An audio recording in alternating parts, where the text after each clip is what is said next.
In example 4, we need to use a calculator to solve each exponential equation, round to the nearest hundredth if necessary.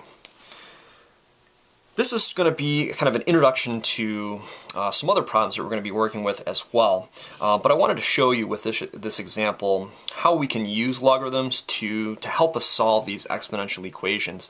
You can see right off the bat here for part A, we're asked to take 5, find some power. When we raise 5 to that power, we get 43. And nothing offhand, at least for me, rings a bell, because 5 to the first power is 5, not 43.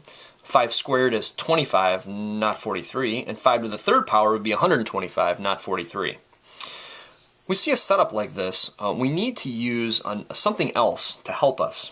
And one of the things you can do, and this is a great thing to do with logarithms, is to change this exponential equation into a log equation. So if we do that, we've got log base 5, the argument position comes over, and that's equal to the exponent. Remember, that's what we're doing with logarithms. Logarithms and exponents are inverses, and we're using a logarithm here to solve for x. So if we just change the notation back and forth, here's what you get.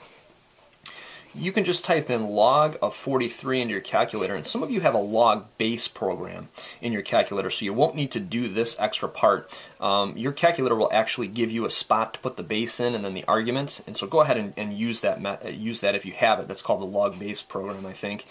This calculator that I'm using doesn't, so we have to use a change of base formula. And the change of base just states that we could take log of 43 over log of 5, and that will be the same as log base 5 of 43. The base here is 10. That just helps us to, allows us to use our calculator if you don't have that log base program. So we can type that in as log 43 divided by log 5 and hit enter. And you can see we've got about 2.336965, and there's a bunch of other decimals there. The question, though, asks us to round to the nearest hundredth if necessary. Here it is necessary. We can't find an exact value for this. I guess the exact value would be log base 5 of 43. But in decimal form, at least, we can't find an exact value. So we need to round to the nearest hundredth, which would be the second position after the decimal. So if we look at the third, the sixth would tell us to round that 3 up to a 4. So I'm going to use approximately 2.34 here. Now there's a super easy way to check your answer for these. 5 to this power should be 43. So if you have your answer right in your calculator, just type in 5 caret. In this case, we want to do second, and the little negative sign down here will get you to the answer. And if the answer is just the previous value here, so the calculator, if you can use that button, will keep that value, and you won't even have to use the rounded value. So we're gonna go ahead and hit enter, and it's going to give us 43. So we found the correct value. 5 to this power is equal to 43. And that's just a quick double check that you can do. Oftentimes, especially with the more complicated problems, it's easy to make a mistake, and so you want to try to check your work as much as you can. On part B, we have, again, some crazy looking exponential equation. So one of the things you can do is just try to change that, and the base here is 1/3. And then, let's see, we're solving for the exponent, so the argument here will come over, and that's equal to 2y. So with this setup, what we can do is we can go ahead and type this into the calculator, and we can do that as log 11, and then divide that by log of 1/3, and hit enter. And you can see that it's approximately this value. So it's about negative 2.18 ... That's equal to 2y. So all we have left to do is just divide that number by 2. So you can just hit the division sign and then divide your answer by 2. And if we hit enter, we have y to be approximately negative 1.09, and that's rounded to the nearest hundredth. Check your work. We could take 1/3, use parentheses here, 1/3, we're going to raise it to 2 times the answer we just got, and I hope that's 11. And it is, look at that. 1/3 and then 2 times our answer indeed does get us 11. And if you can keep that value in here, you should most of the time get a good value out. If you were to use a rounded value, let's say that you took 1 divided by 3 and raised that to the 2 times, let's round that to -1. Oops, don't need a little parenthesis there. And you're going to get something that's, well, sort of close to 11, but it's not going to be exact. And you can see that just rounding down here is going to, if you just truncate, just take all the decimals and just leave them off, that's what you would get.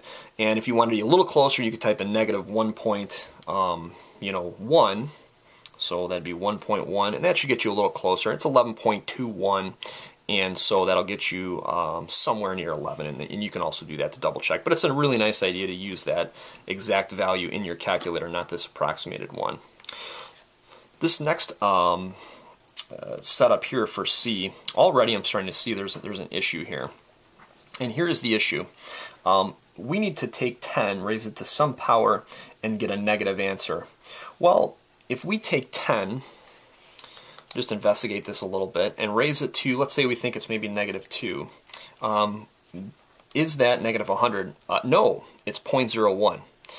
And we might think, okay, well, that's positive. Let's see if we can raise it to a much greater negative value. Let's say -5.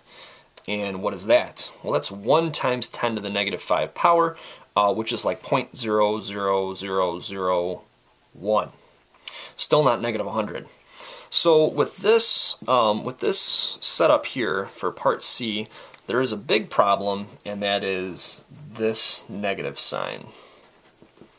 That negative sign is definitely an issue. We really can't actually solve this, so this will be no solution. There is no value that will get you a negative number if you're looking at the exponent position.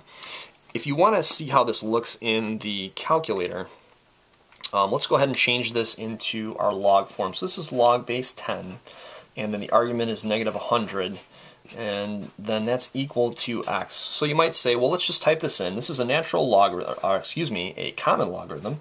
So let's just type this into the calculator, base 10, we don't need it, and let's see what our calculator gives us. So we have log of -100, and we hit enter. Oh no, it says non-real answer. So this non-real answer business means that there really is no real solution here for us. So not only just thinking about this do we see that this negative sign is an issue, and also I want you to note as well that this is good for future reference when we do a little bit of graphing logarithms, is that this position right here cannot be negative. Okay, it cannot be negative, or it can't even be 0 for that matter. You can't raise 10 to some power and get you 0 or 0. So this position here, we'll just put a box there, has to be greater than 0. And that's going to be a very important thing. Hope you can see that on the video. That this spot here, which is called the argument in the logarithm, the base can really be just about anything, but this position here definitely needs to be a positive number.